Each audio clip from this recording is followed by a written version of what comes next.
Hello everyone and welcome back to Lifestyle Critic. I hope you're doing well. So the Gossip Girl reboot has finally been released and it's just so cool, isn't it, to re-enter this awesome world. But does it live up to the hype? Let's discuss. And I did want to say there is a little bit of a spoiler warning here, as there are going to be some big reveals about the first episode of the Gossip Girl reboot in this video. So let's start with the first section, which is world building.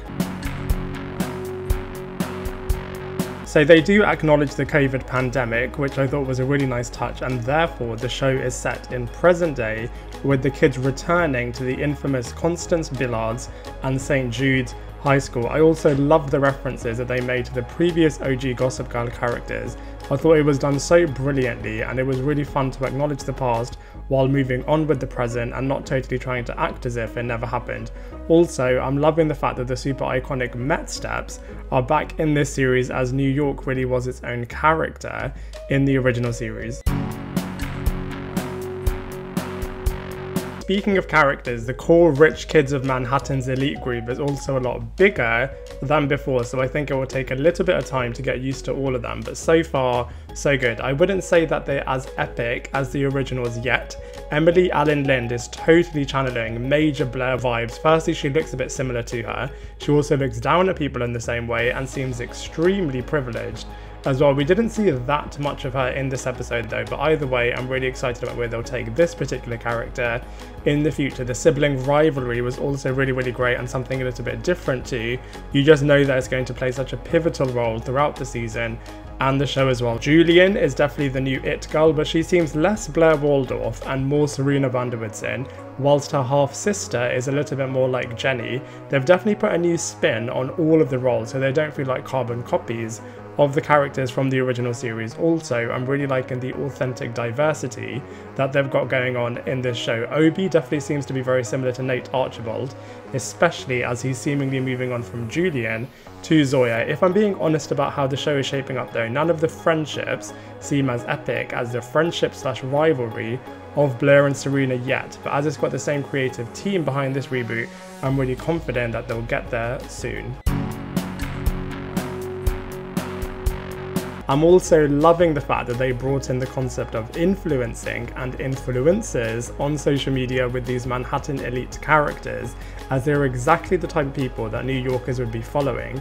Also, the way that social media somewhat controls the Julian character and how obsessed she is with her virtual persona, I thought was so realistic and really eye-opening as well, as you can really see why certain celebrities decide to delete their social media accounts or aren't even that active on social media, as they don't want it to have such a big presence and control over their lives.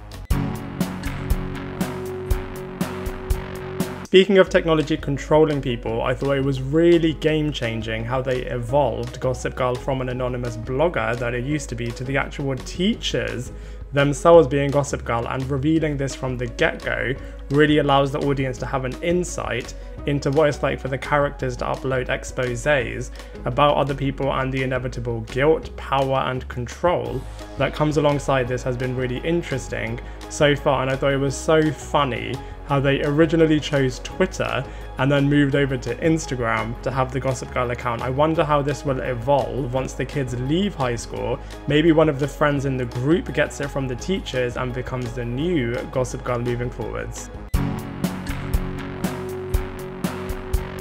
In terms of the first episode of this reboot compared to the original, I have to say the original was so much stronger. The reintroduction of Serena van der Woodsen to New York City, her friendship/rivalry with Blair Waldorf, the outsider perspective of Dan and Jenny, and the true over-the-top nature of Chuck Bass was all so much better, even in just the first episode, than the first episode of the reboot. I also thought from a scandalous point of view, they were pretty tame by this new group, but not as over the top as the originals used to be, but I appreciate that they are setting everything up. Also, the parents aren't as iconic as Lily van der Woodsen and Rufus Humphrey yet either, but hopefully they'll all get better.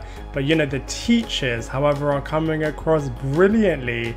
I can't wait to see how this dynamic will grow over the next few episodes and the seasons. And here's a little Easter egg for you. The main blonde teacher used to be a blogger herself, so I thought this was a really nice touch in terms of including this character and kind of having her becoming the new Gossip Girl of this universe. So in conclusion, it's really great to re-enter this brilliant world and be back with the latest crop of Manhattan's elite, the updated social influencing angle, the sibling rivalry, and the teachers having all of the power is really great, and the progressive diversity is absolutely brilliant. The character depth and the storyline potential I don't think has been tapped into yet, but I'm really confident that it will get a lot better over time. So there you have it. What were your thoughts on this episode? I'd love to hear them in the comment section below, and don't forget to give this video a like and to share it as well, and to subscribe to Lifestyle Critic for more videos in the future, and I look forward to seeing you in the next one. Bye everyone, XOXO.